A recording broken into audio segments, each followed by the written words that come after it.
For me, my favorite for many years has been Psalm 139. Lord, you search me, you know me. You know my resting and my rising. You discern my purpose from afar. Before ever words on my lips, Lord, you know it through and through. Behind and before you besiege me, your hand ever laid upon me. The idea of God always already there. You know?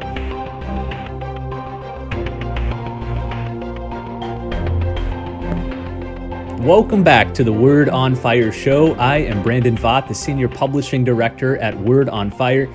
Today we're going to hear from Bishop Barron about what it was like to record all 150 Psalms. That's right, he recorded every single Psalm on audio.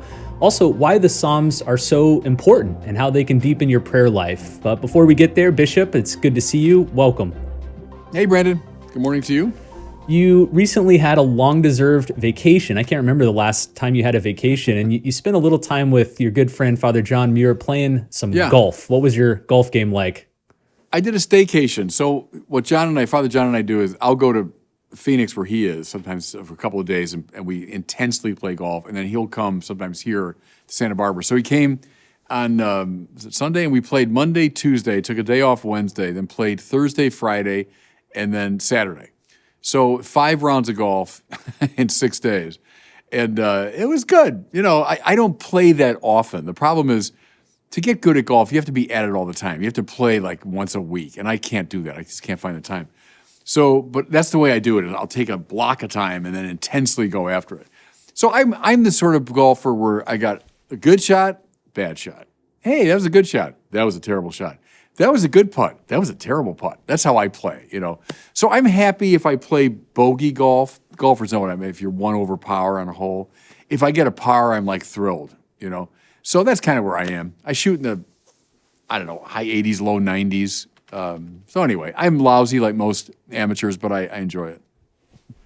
Well, to go from one long experience to another, you recently recorded all 150 Psalms, which is an extreme accomplishment. You did it for the new Catholic app called Hallow.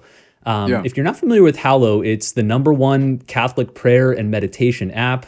You can check it out at the website hallow.com/wordonfire. Word on Fire is now partnered with Hallow in several ways. We've got a lot of Bishop Barron's content on the app. I'll say a little bit more about that later, but man, tell us about this experience. What was it like? How long did it take? Was it exhausting? Tell us about it. Yeah, it was here in the studio. So we have a little room, we call it the Whisper Room. It's like a little soundproof booth, and it's for just audio recordings. So I went in there, I would say 5 times, maybe 6 times, and I'd go for an hour or maybe an hour and a half each time. And then it was too much. My voice would get shot, or I'd get too tired, or I had to go somewhere. So we did it over, several weeks. When I'd find the time, I'd come in. I found it challenging. Now, I've done this before with a couple of my own books where I've done an audio recording of them.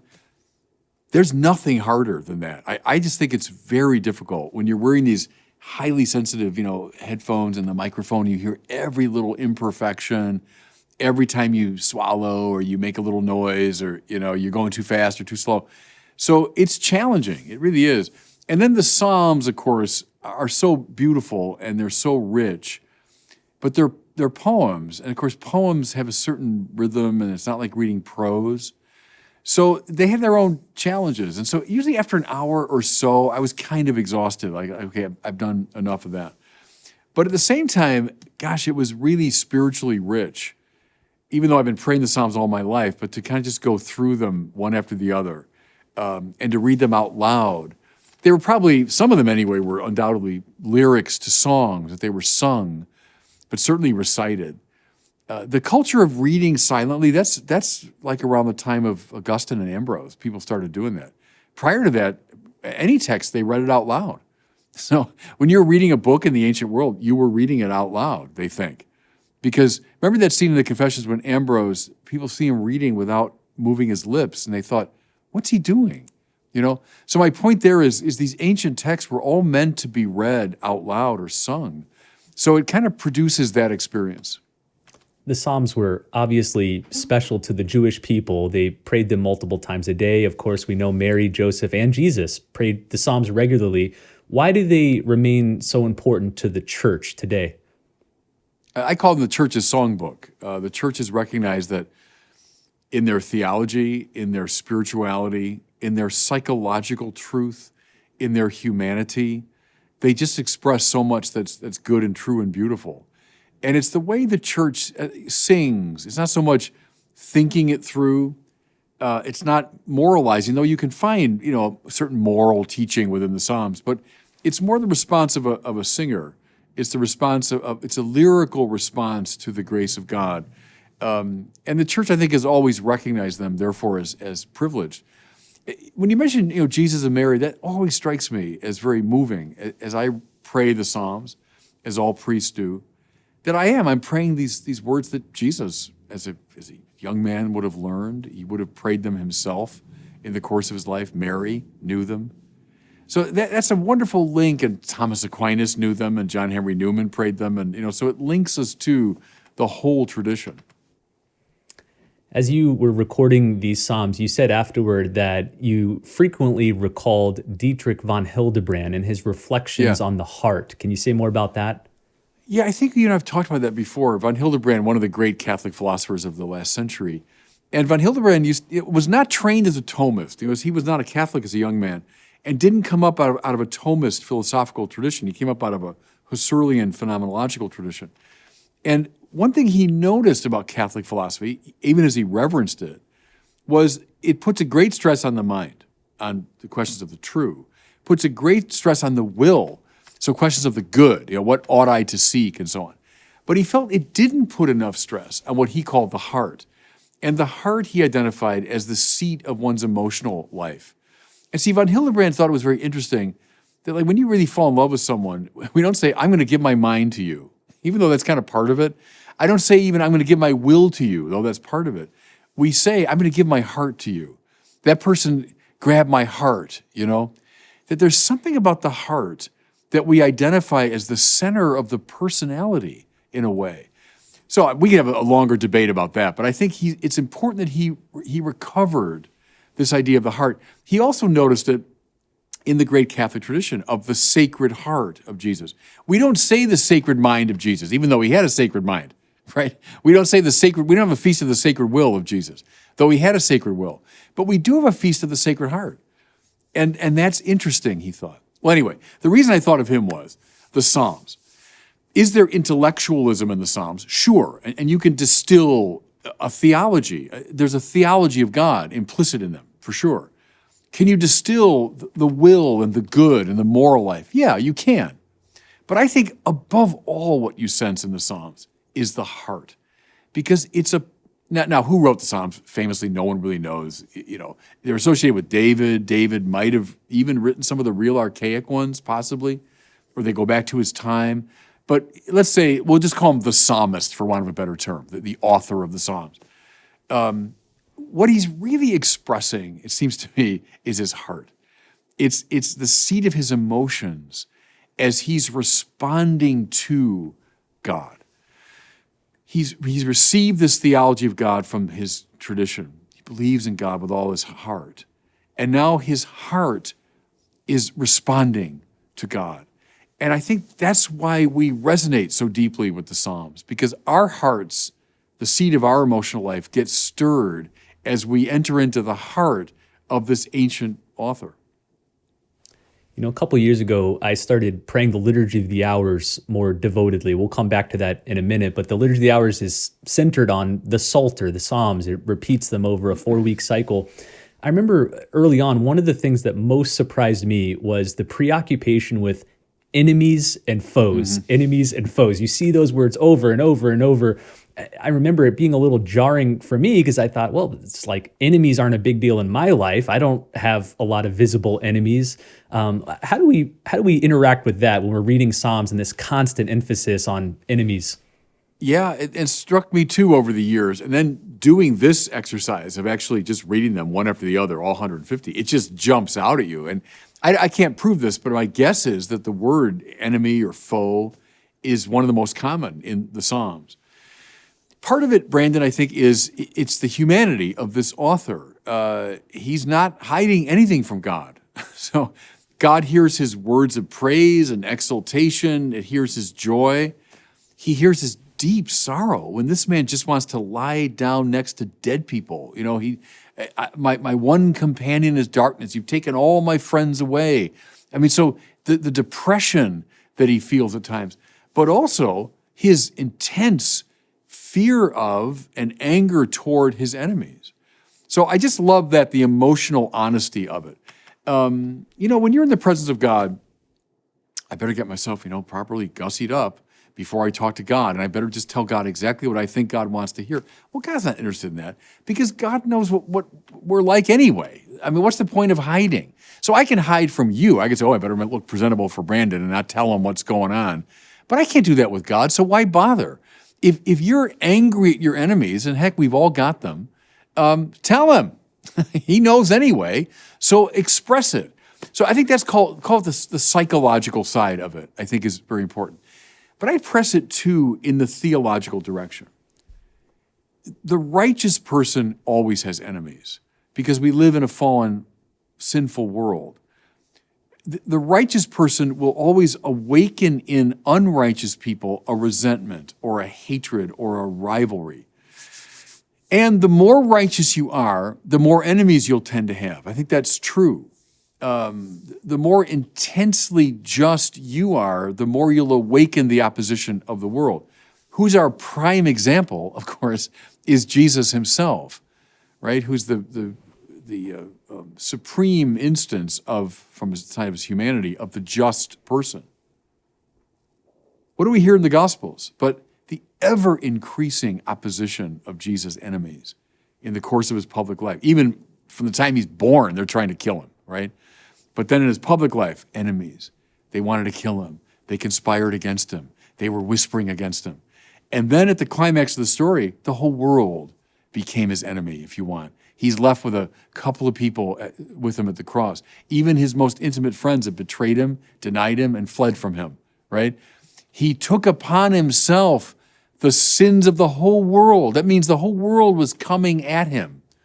So that's why I hear in the psalmist's obsession almost, or preoccupation with his enemies, it's a typological anticipation of Jesus, who took upon himself the opposition of the world, right?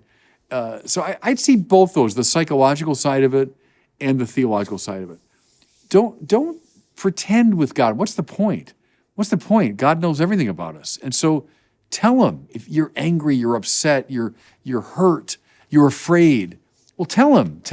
And then also see, okay, the more righteous I am, the more likely I am to have enemies. I want to stick on that theme of enemies in the Psalms for just another minute. When you read the Psalms, it sticks out not only that the psalmist acknowledges that he has enemies, but he demands retribution against his enemies. You know, you and I think, have joked about this before, that if there's one verse that atheists know in the Bible, it's Psalm 137:9, which says, "Happy is the one who seizes your infants and dashes them against the rocks." You know, they say that's your moral guide, the book that has God killing infants on rocks. How do we square that with, Jesus, who says, love your enemies, don't bash their heads against rocks? Right. And that's the right way to start for a Christian, is we read the whole Bible from the standpoint of the end of the Bible. You read the whole Bible from the standpoint of Jesus. He's the interpretive lens. So he's the lamb standing as though slain in the book of Revelation, who is able to open the seals of the great scroll. So that is right. That's the interpretive key. If I'm reading the Old Testament in such a way that it's repugnant to Jesus, I'm reading it wrong. So on this point, is the psalmist expressing his profound anger and what he wants done to his enemies? Yeah, sure he is. Does that mean he's right about all that? No, he's expressing his heart, von Hildebrand, expressing his emotions.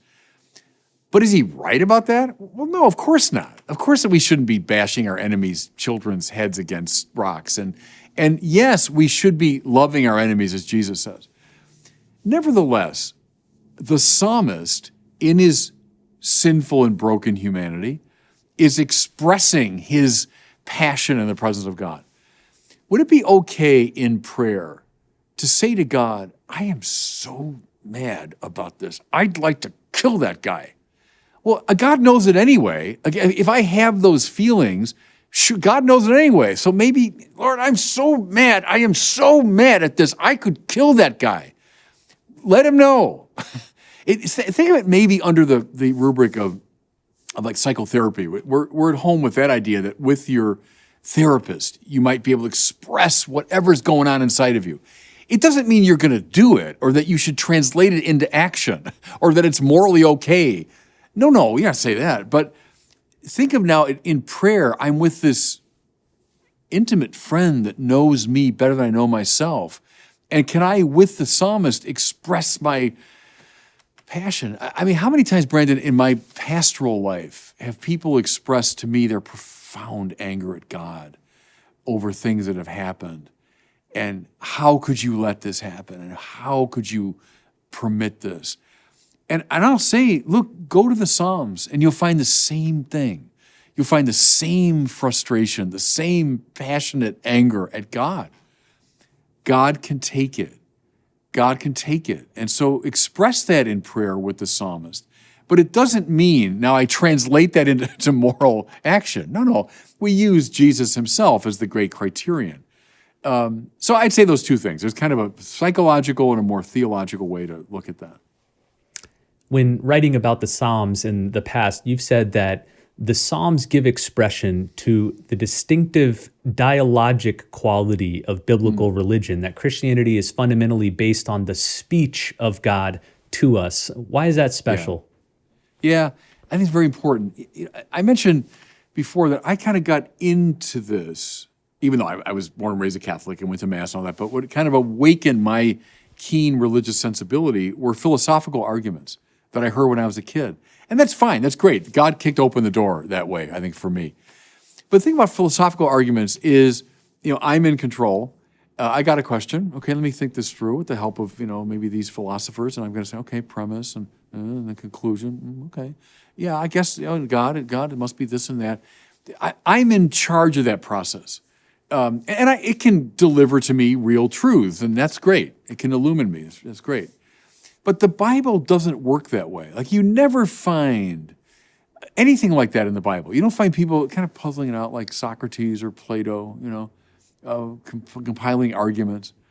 No, the Bible is a story of God has addressed his people. Read the philosopher Levinas, is very interesting on this point, the 20th century Jewish philosopher. A philosopher, knew the rational tradition of Western thought, but he also was a biblical person. And it's the God who addresses us, and then we're placed in the passive voice. Oh, here I am. What should I do, Lord? What do you want? I'm not in charge of this process. I'm responding to what's been said to me. Again, don't think voices from clouds. That's a symbol of what I'm talking about. But that you're addressed by God. God invades your life. God moves into your space. And then the proper next move is a response. I've heard the voice of the Lord. Now, what do I say back? Someone has initiated a conversation with me. So we say, Deus dixit, God has spoken. God has spoken. Okay, and there's a whole theology of revelation I could talk about what that means. God has spoken.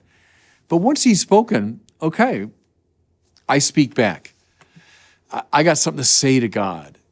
And to me, the Psalms are a beautiful example of that. It's someone to whom God has spoken through his religious tradition, and now in passionate language, sometimes in anger, sometimes in exultation, sometimes in great joy, sometimes in frustration, he speaks back to God. That's biblical religion. It's not a detached, musing, philosophical, what do I think about this? That's fine, but that's not biblical religion.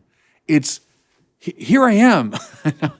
What do you want? And gosh, I'm mad at you. And come on, Lord, come back and speak to me again. And it's someone responding from the heart to the God who from his heart has spoken to us.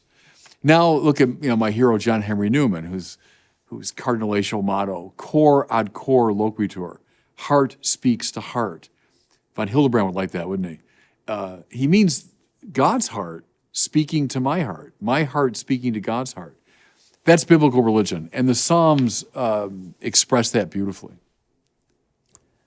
Do you have a favorite psalm? Did any of them stick out during this reading of all 150?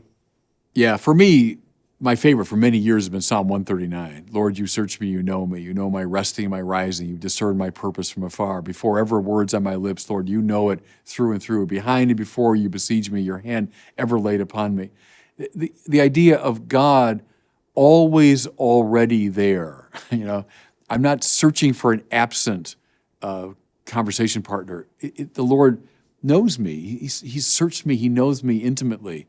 Before I was knit together in my mother's womb, the Lord knew me. He knows all my thoughts. And before ever words on my lips, the Lord knows what it is. And so it's the surrender to the God who has already known me into existence, and even here and now knows what I'm doing and what I'm about. It's the intimacy of God that's so beautifully expressed in that psalm. Where can I run from your love? I go to the heavens, you're there. I go to the depth of the earth, even there you are. I go to the sea's furthest end, even there your right hand holds me up. Behind and before you besiege me, your hand ever laid upon me. Well, that's the God I can't possibly escape from, so stop trying, and surrender to him. That's the psalm I love the best. How about a least favorite psalm?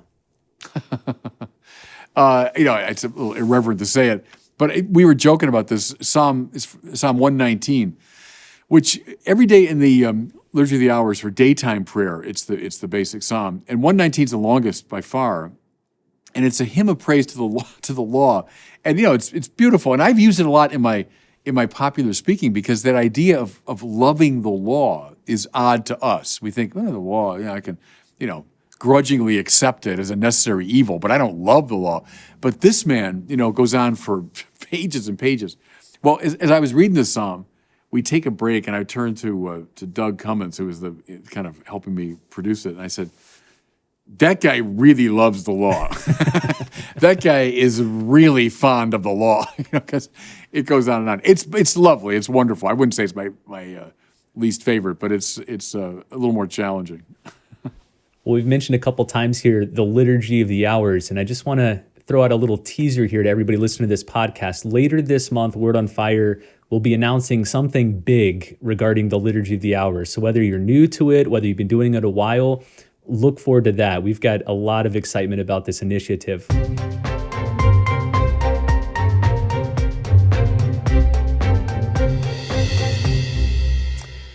All right, well, it's time now for our question from one of our listeners. You can send your question in to us at the website askbishopbarron.com. You can record your question. You can speak heart to heart to Bishop Barron on any device. Today we have one from Nicholas in New Mexico. He's asking how you develop love for God. Here's his question.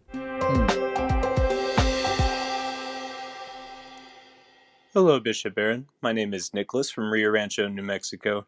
My question is, how do I fall head over heels in love with God? Thank you. That's a good question, huh? No, I love the fact that the premise of your question is good, that's what we should do. Religion is not about just knowing God or, even relating morally to God. It's being swept off your feet. It's falling in love the way a husband and wife fall in love with each other. And that whole idea of falling in love gives away the game there, because it means you're out of control. If you're totally in control of the situation, you're trying to understand this person, and you're Googling information and you're analyzing. Well, you're in control. You're not in love with that person. You might be, checking that person out and seeing what she's like and all that. But to fall in love, that means you've surrendered your own ego, and you've surrendered your need to control, and you've kind of lost yourself in the beauty and value of the other, right? So that's right. The premise of your question is right. That's what we should do in regard to God. I mentioned philosophy earlier. If I just stay in a philosophical frame of mind in regard to God, I haven't fallen in love. It could be a propedeutic, just as, Brandon, when you were first coming to know your wife, I'm sure there was a moment of kind of analysis. You were trying to understand her and learn more about her. But you didn't stay at that level. If you did, she might be a vague friend or something. That's why we'd say you got to move beyond philosophy into theology. Let's follow Dante here. Into theology, but then finally into what? Even beyond theology, mysticism, which is, remember in Dante you go from Virgil, who stands for reason, and he goes to Beatrice, who stands for theology, but then she hands Dante over to St. Bernard, because Bernard is mysticism. And I would say that's what you're talking about. That's falling head over heels. See, in that image, you're out of control. I'm head over heels. I'm not standing firmly on the ground. I'm tumbling, So your premise is right. Now, how do you do it? I know it's going to probably sound too arid, but that's what prayer is. Prayer is entering into that dialogue with God that is meant to lead to surrender. So this morning in my chapel, as I always do, I did my holy hour in the morning, and different elements in holy hour, praying the liturgy of the hours, praying the Psalms is part of it. The rosary is part of it for me. But I hope part of it is falling head over heels in love with God. It's just surrender. Fulton Sheen said when he was doing the holy hour, he said, "I'm like a little dog at the feet of his master, and master might not need me today, but here I am. I'm ready. If you want me to go for a walk or you want to send me, I'm ready." And that's someone who's fallen in love, with God. So I'd say prayer, and I'd say this. What are the two great commandments? To love the Lord your God with all your heart, all your soul. That means fall head over heels in love. That's what that means. So love the Lord your God, but then love your neighbor as yourself. So it's a consequence of the first, but it's also, in a way, it can be a propedeutic. It can be the way in. So by loving another, I don't mean romantic love here. I mean willing the good of the other, right? By loving another here below in the simplest way, that can be a manner by which I fall in love with God. So I'd say that prayer and then the simplest act of love would be two ways to enter into the limit case of what spirituality is all about. Bishop, there's two books that you've recommended again and again as classic stories of people falling in love with God. One of them is Augustine's Confessions. The other one is Thomas Merton's Seven-Story Mountain. Would you say these are good recommendations for someone looking to see this on display? Yeah, absolutely. And maybe Merton, for contemporary readers, Augustine is, marvelous in every way, but it might be a little more challenging just to get into that text. Merton, though, is a 20th century figure and writes in a very accessible way and sounds like a modern person. Yeah. And you're right. I've described that book that way. It's the story of a man falling in love with God. I read it when I was 16 for the first time, which is the age you are when you start falling in love for the first time, right? Now, in my case, I do think it's the grace of God. Is because of Aquinas and Merton and other influences, I started falling in love with God at that point in my life. And that's the path that I've been tumbling down, ever since. But yeah, read The Seven-Story Mountain. Well, thanks for that great question, Nicholas. We encourage everybody here to read the Psalms, read this great songbook of the church, and do it with Bishop Barron. You can do so through the Hallow app. You can learn more at hallow.com/wordonfire. Again, Bishop has recorded all 150 Psalms, and I believe during this Lenten period, they're having a challenge where you can go through all 150 Psalms throughout Lent with Bishop Barron. So check it all out. You can find it at hallow.com/wordonfire. Lots of other cool stuff in there. For example, we have the Bishop Barron Rosary. We have Stations of the Cross. You can listen to Gregorian chant or meditate on the daily gospel reading. So Hallow is an awesome app. It's free to download, free to check out. Again, hallow.com/wordonfire. And then finally, one more recommendation. We mentioned a couple weeks ago, this great new book, which is in its own way another story of a man falling deeper in love with God, just published by Word on Fire. It's called With All the Saints, My Journey to the Roman Catholic Church. It's the conversion story of Mark Galli, who was the former editor-in-chief of Christianity Today, the largest evangelical publication in the world. He recently came into the Catholic Church, and this is his story. So find it out at wordonfire.org/saints. All right. Well, thanks so much for joining us, and we'll see you next time on the Word on Fire show.